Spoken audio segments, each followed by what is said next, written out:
Abah mau wasiat nih. Kemungkinan abah ini udah tua dah. Udah mau meninggal kali. Apa bah? Ingat. Tanah di depan jangan dijual kalau abah meninggal. Kalau abah meninggal dari rumah sakit ke ini di rumah, dari rumah ke pemakaman jangan dibawa pakai ambulan. Ini maaf ya kalau ada ambulan ya. Nah, jadi anaknya tanya, "Nak, bah, kenapa kok tanah di depan tak boleh dijual? Itu tanah orang, Nak." Lalu kenapa abah tidak mau dibawa pakai ambulan? Kalau dibawa ke pemakaman, kata abahnya, "Kau kan tahu, abah ni kalau naik mobil mabuk. Kalau abah muntah-muntah gimana?" Wasiat dulu gitu ya. Wasiat sahabat, "Ya Rasulullah, kenapa kau tersenyum? Aku diperlihatkan oleh Allah di akhirat ada orang berkata begini, dia duduk nih bersebelahan dengan orang yang menzalimi dia. Ya Allah, aku minta semua amal kebaikan diberikan kepada aku. Karena dulu waktu di dunia ni dia menzalimi aku, ya Allah, aku tak akan memaafkan dia." Kata Allah, dia tak punya kebaikan sekali sama sekali. Kalau gitu, kata dia, dosa-dosa aku berikan untuk dia. Kata Allah, coba kau angkat kepalamu. Dia angkat kepala. Dia lihat satu istana, rumah yang megah, indah. Dia katakan, "Ya Allah, ini untuk siapa rumah ini? Untuk para nabi kah?" "Tidak, untuk engkau. Kalau kau mau memaafkan dia." Jadi besar ganjarannya kalau kita mau memaafkan kesalahan orang lain, Bapak Ibu sekalian.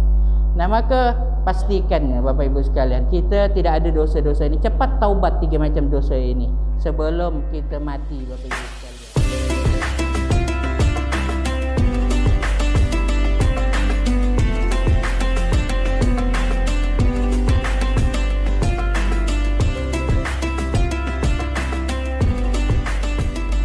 Asyhadu an la ilaha illallah wahdahu la syarikalah wa asyhadu anna Muhammadan abduhu wa rasuluhu la nabiyya ba'dah.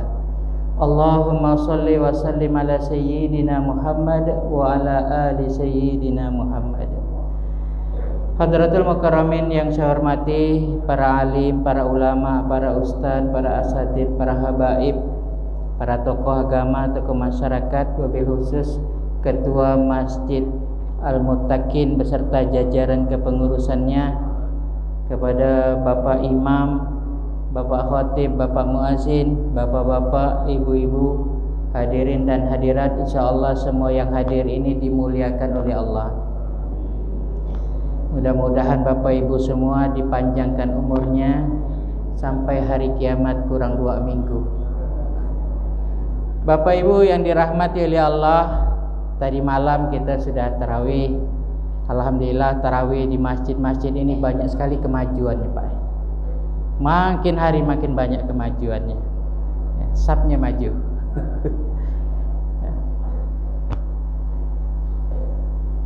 Kemudian kita subuh, kita sholat berjamaah. Nah, sekarang ini kita buka majelis ilmu.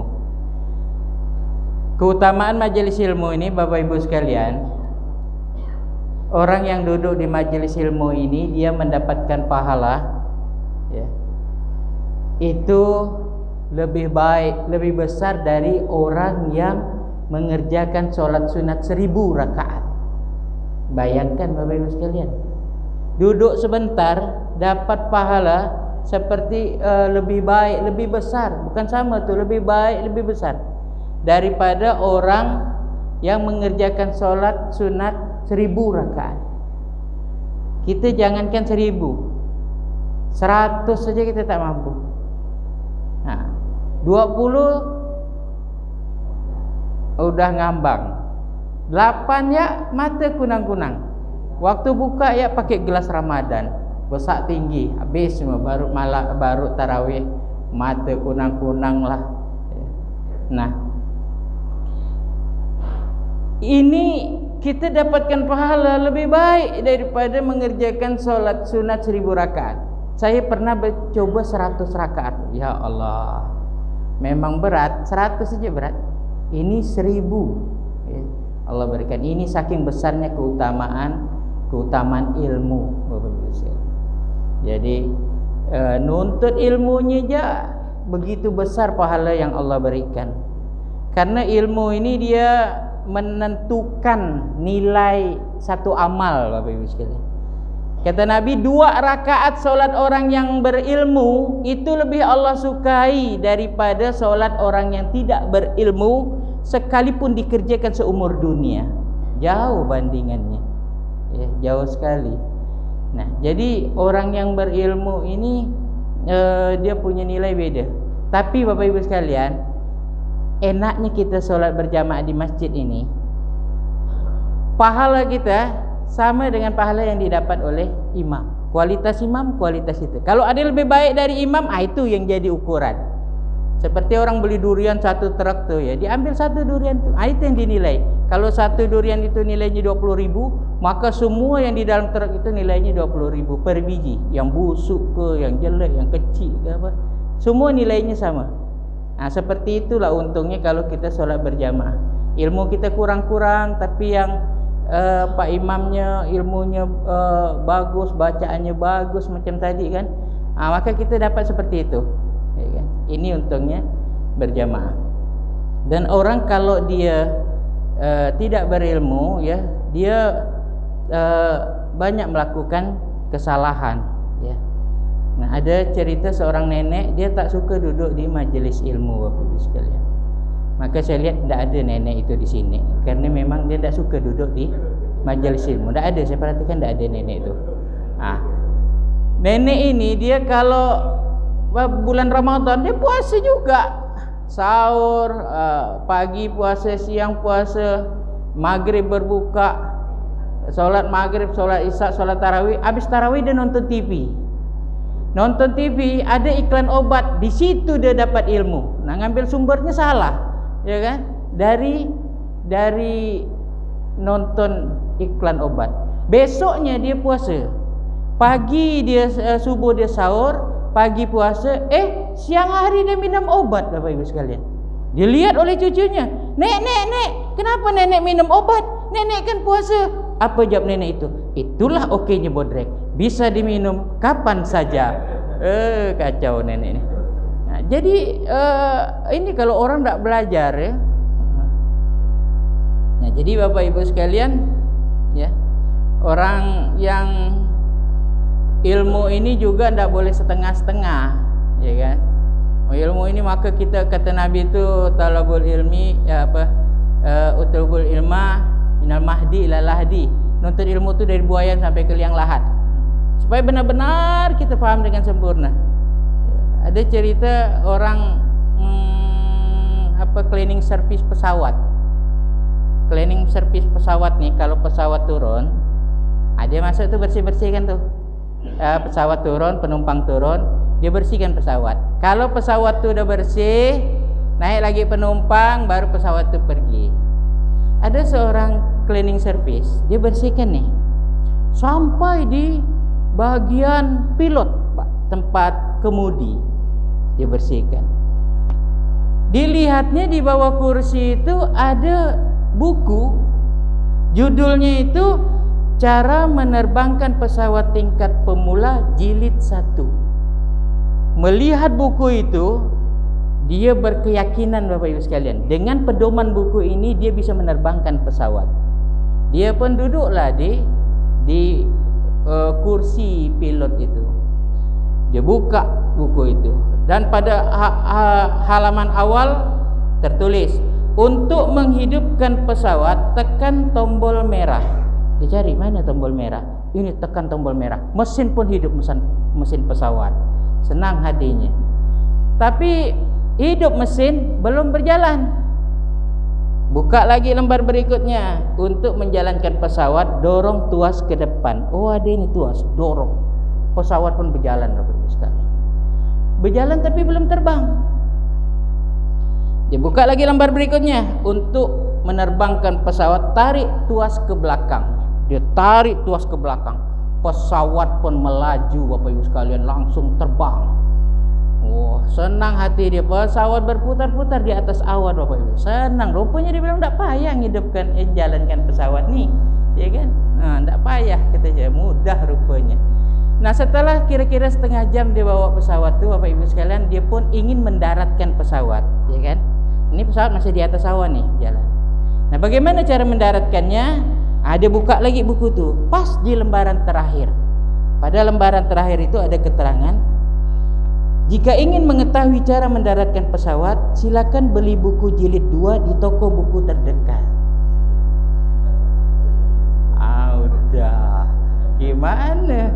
Ya kan? Nah, ini kalau orang dia memahami agama ini setengah-setengah, Bapak Ibu.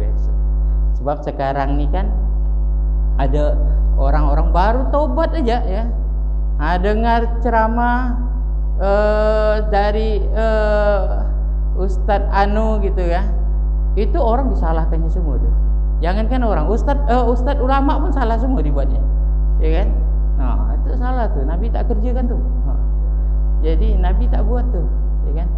Nah, gitu juga Bapak Ibu sekalian, beda orang yang sekedar tahu dengan orang yang benar-benar paham. Contoh lagi cerita, ada seorang profesor kan pakar nih ya. Kemana-mana dia ngisi seminar. Di mana-mana dia diundang mengisi seminar. Setiap dia pergi, selalu sopirnya ini dibawa. Sopir ini jadi asisten, ya, sopir merangkap asisten. Dialah yang megangkan tas profesor ini. Setiap profesor menyampaikan seminar, dia pasti ada dalam ruangan. Dia mendengarkan, Bapak Ibu sekalian.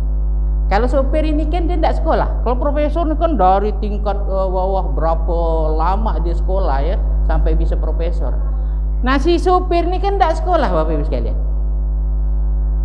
Tapi dia hafal apa yang disampaikan profesor. Suatu ketika Bapak Ibu sekalian, profesor ini diundang di satu universitas, dia sakit. Dia kata-kata pada supirnya, saya nih tak dapat nyampaikan nih materi nih. Kalau sejaman tak mampu saya. Kalau cuma sebentar sih bisa, tapi sejaman tak mungkin saya bisa nyampaikan. Wah, kalau gitu saya tidak bisa hadir. Kata sopirnya, Prof, saya pun bisa nyampaikan, Prof. Wih, kau bisa nyampaikan? Bisa. Kalau gitu kau aja yang nyampaikan. Kebetulan universitas itu tak tahu muka profesor yang mana, tahu nama aja. Nah, diberilah isyarat profesornya itu pakai jas merah. Nah, jadi Bapak Ibu sekalian, pergilah lewat darat jauh perjalanan. Ketika sudah dekat di universitas itu, Bapak Ibu sekalian, tukar yang profesor asli itu jadi sopir, yang sopir jadi profesor. Sopir ini pakailah jas merah supaya ditahu dia profesor. Sampai di dekat kampus itu, turunlah dulu yang si sopir udah gaya profesor nih. Wah, disambut, dibawa sampai ke kursi paling depan. Nah, singkat cerita, MC mempersilahkan Profesor abal-abal ini untuk menyampaikan materinya. Dia menyampaikan materi persis sekali seperti yang disampaikan oleh profesor asli. Yang profesor asli ini jadi supir, duduk di belakang. Persis sampai profesor yang asli terkejut. Wih, kok dia bisa ya? Emang pintar dia nih, bisa ya. Nah, udah dia selesai menyampaikan, hal yang tak terduga terjadi, Bapak Ibu sekalian. Setelah udah selesai duduk, MC berdiri, kata MC, untuk acara selanjutnya adalah sesi tanya jawab. Udah. Disitulah bergetar gelututnya Bapak Ibu sekalian. Dibatasi 3 mahasiswa untuk bertanya. Satu mahasiswa pertama, pertanyaannya begitu berat, sulit untuk dijawab. Pertanyaan yang kedua juga mahasiswanya berat begitu pertanyaannya. Yang ketiga sama juga, susah untuk dijawab. Akhirnya profesor ini maju nih. Silakan, kata MC, jawab profesor. Profesor itu pun katakan, kalian memang mahasiswa yang pintar, hebat, luar biasa ya. Memang kalian ini memang betul-betul mahasiswa yang memang cerdas dibilang. Nah, untuk menjawab pertanyaan kalian ini, saya mintakan sopir saya untuk menjawabnya. Akhirnya majulah sopir nih, profesor yang asli nih, menjawabkan semua pertanyaan mahasiswa itu, sehingga semua orang terpesona, semua orang terpukau. Orang bilang apa? Sopirnya aja pintar kayak gini ya, apalagi profesornya, katanya. Padahal yang betul-betul profesor itu si supir. Nah, di sini beda orang yang sekedar tahu dengan orang yang memang benar-benar paham tuh beda, Bapak Ibu sekalian. Ya kan? Sekarang nih pokoknya saya ada adik-beradik itu, saya tuh ada 3 orang baru taubat Bapak, hijrah. Tapi semua salahkan saya, udah lama gitu, ini salah, itu salah. Itu mak, kata mak ni jangan mak yasinan ni lepas Jumaat, malam Jumaat. Mana ada tu mak Nabi tak kerjakan tu mak. Mak saya tu dah istiqomah dah. Yasin bilanglah dengan saya, tak boleh ke baca Yasin malam Jumaat? Kata, kenapa lah tak boleh mak? Boleh. Nabi tak kerjakan, kata Kurnia bilang. Oh mak, Nabi katakan barang siapa yang membaca Yasin pada malam hari, dia akan dilindungi sampai pagi hari. Baca pagi hari dilindungi sampai malam hari. Malam Jumaat malam ke bukan mak? Ya malam tu kata mak. Tengoklah, ya kan? Ya. Jadi belum paham ya. Malam Jumaat tu baca surah Al-Kahfi. Iya baca Al-Kahfi memang disunahkan, tapi baca Yasin pun boleh, ya kan? Ada hadisnya.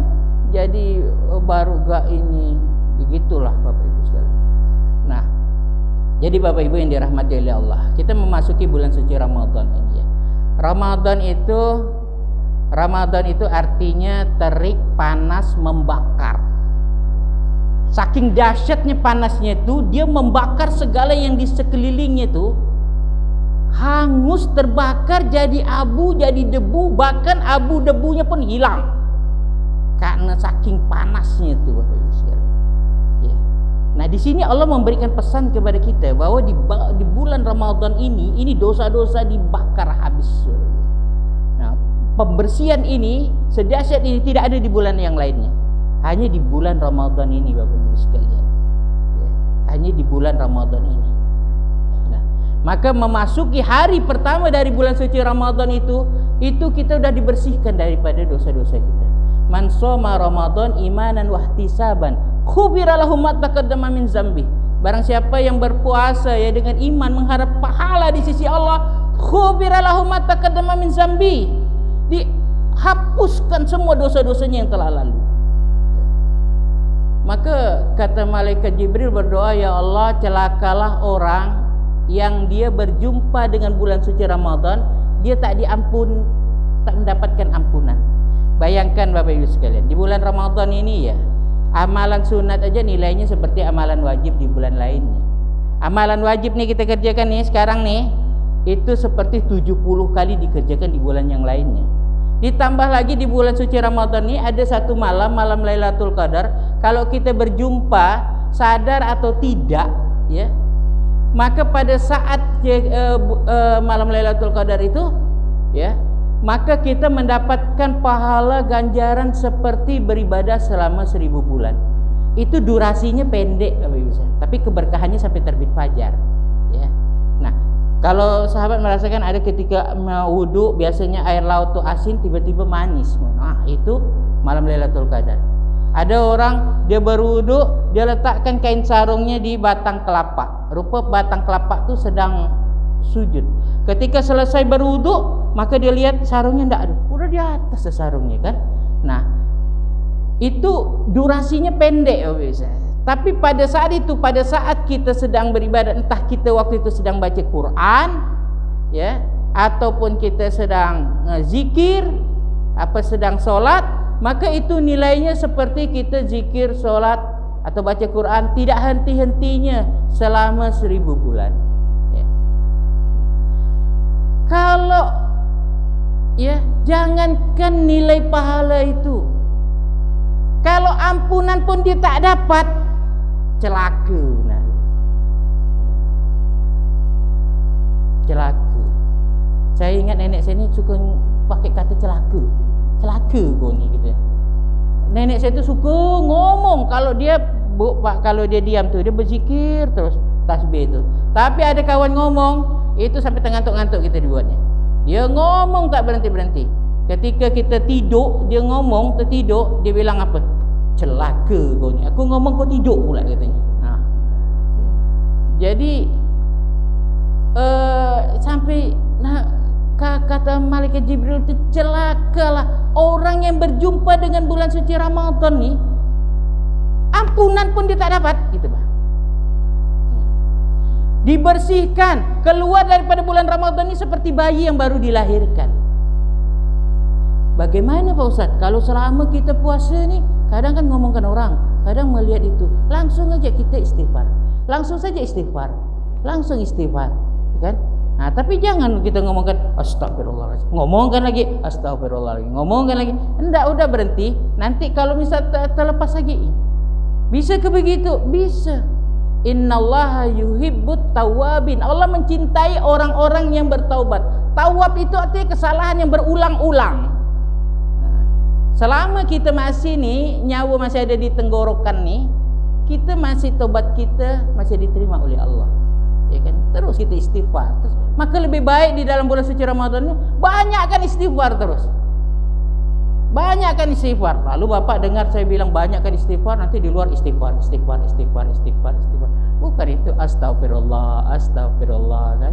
Nah, jadi banyakkan biar kita selalu udah bersih terus. Ya kan, selalu kesalahan sehingga barulah keluar dari bulan suci Ramadan ini seperti bayi yang dilahirkan. Tapi Bapak Ibu sekalian, ada 3 orang yang dia memang tak ada dibersihkan. Yang pertama, orang yang masih punya dosa syirik, belum bertaubat.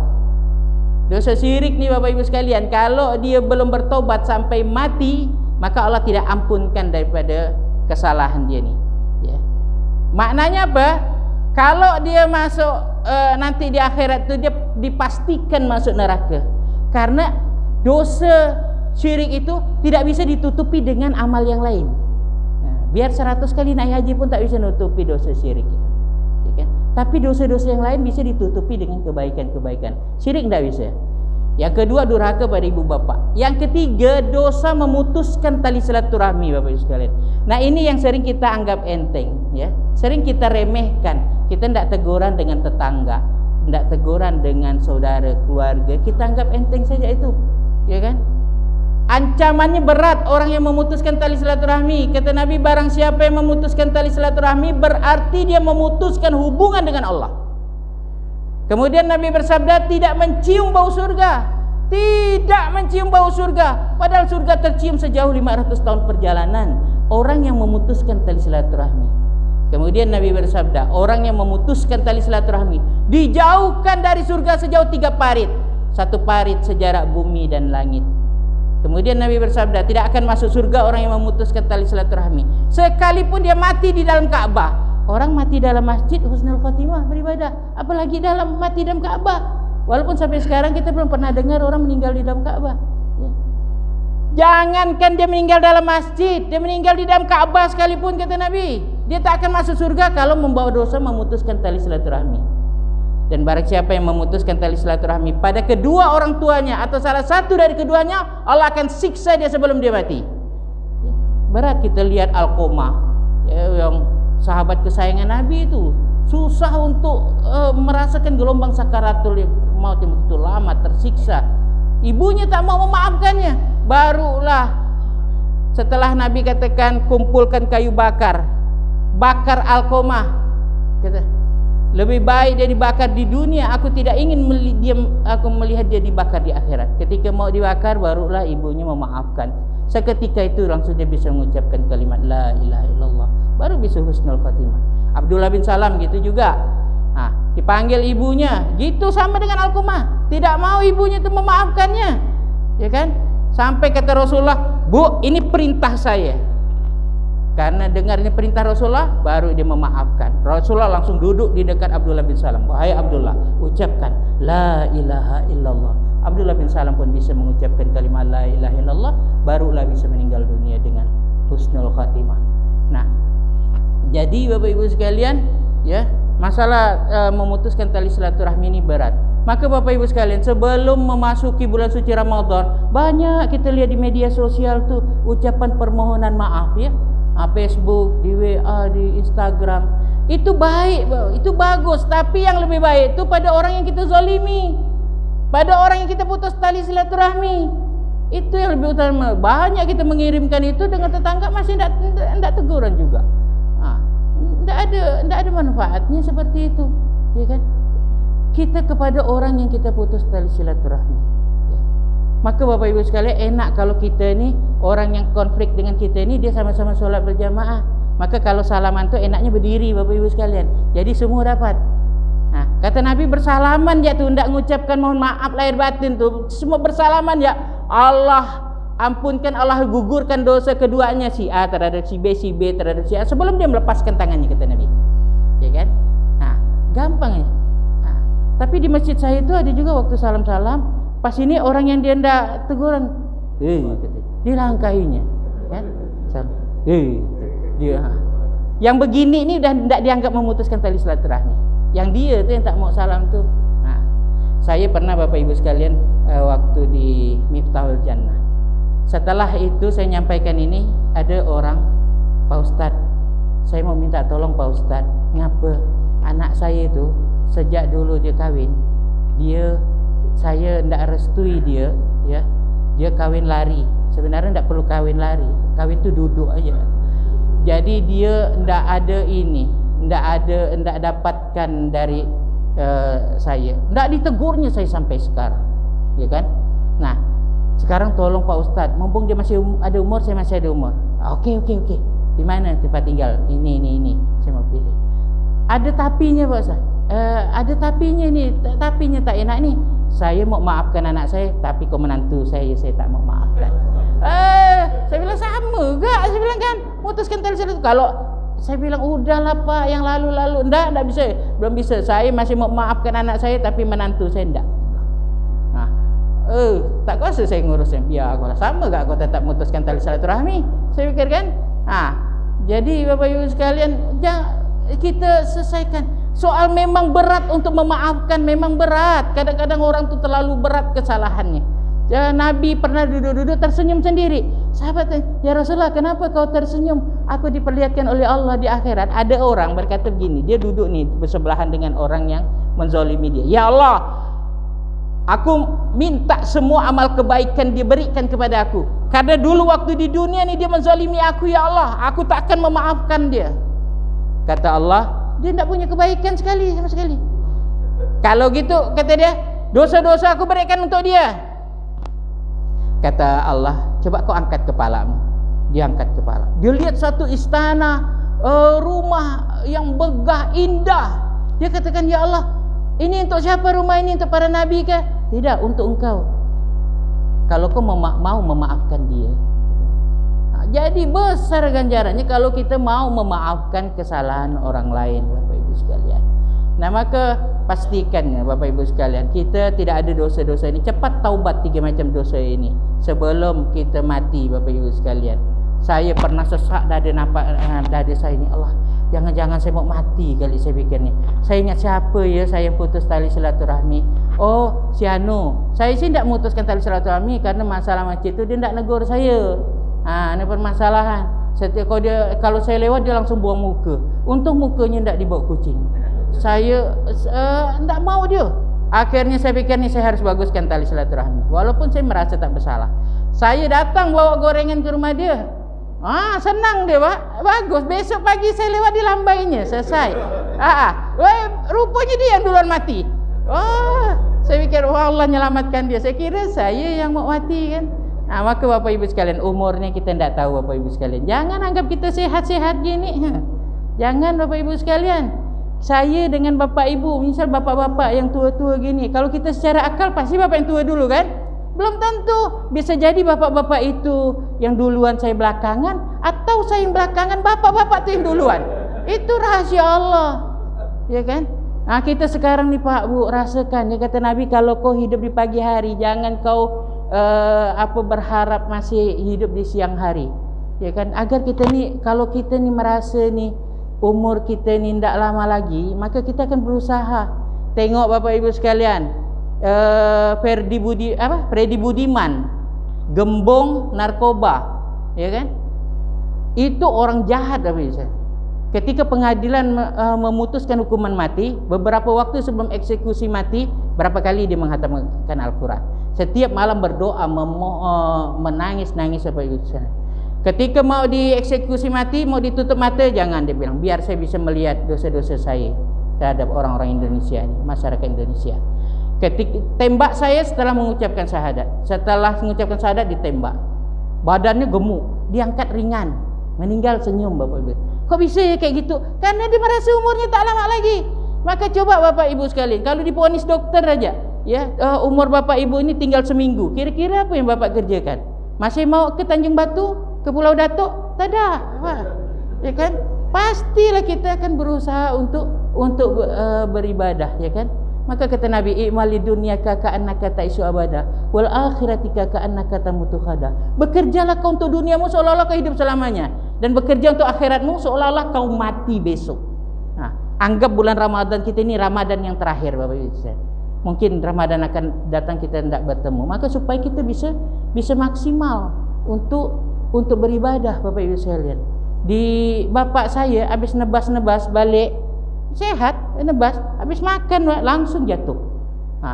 Langsung jatuh sakarat. Untung ada azan zuhur tuh. Pas sampai la ilaha illallah, beliau pun meninggal. Karena rumah saya dekat dari masjid. Teknisi saya ketua masjid di Masjid Jamiatul Pontianak. Ada teknisi tuh kalau megang sound system tuh enggak boleh orang lain, cuma harus satu orang ya. Kalau enggak kacau. Dia tukang itu. Pagi dia ngantar istrinya kerja, ya. Balik dia tidur. Sampai jam balik kerja, istrinya tengok suaminya tak ada yang jemput. Diminta tolong antar kawan. Sampai di rumah suaminya sedang tidur, Pak. Dibangun, diguyuk-guyuk suaminya. Tak bangun-bangun, tidak, meninggal dalam keadaan tidur, sehat, ya kan?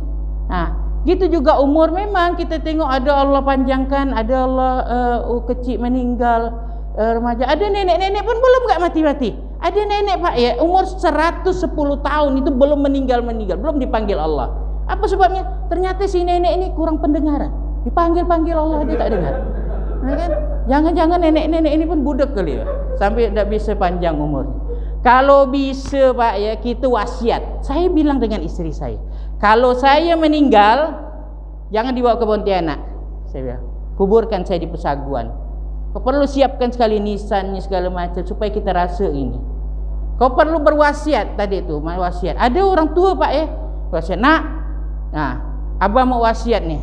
Kemungkinan abah ini udah tua udah mau meninggal kali. Apa Bah? Ingat, tanah di depan jangan dijual kalau abah meninggal.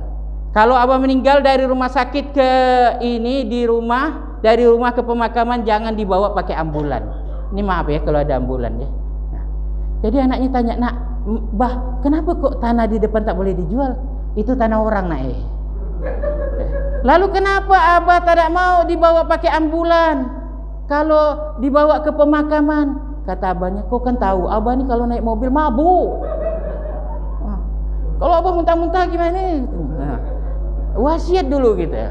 Wasiat sampaikan aja supaya kita merasa umur kita ni dekat. Nah, mudah-mudahan Bapak Ibu sekalian, ya Allah berikan kita kekuatan, hidayah dan taufik ya, untuk di bulan Ramadan ini kita bisa maksimal apa yang kita bisa. Kalau kita suka baca Quran, banyakkan baca Quran. Kalau kita suka salawat, banyakkan salawat. Kita suka solat, banyakkan solat, ya. Apa yang ini? Sekarang amalan ini seperti hidangan, tinggal kita pilih. Suka bakwan, makan bakwan. Suka ketupat, makan ketupat. Tak mesti kita ikut-ikut orang baca Quran. Kita tak mampu baca Quran, tak perlu. Mana amalan yang kita mampu dan kita bisa, itu yang kita banyakkan, ya. Demikian yang dapat saya sampaikan, lebih kurang saya mohon maaf.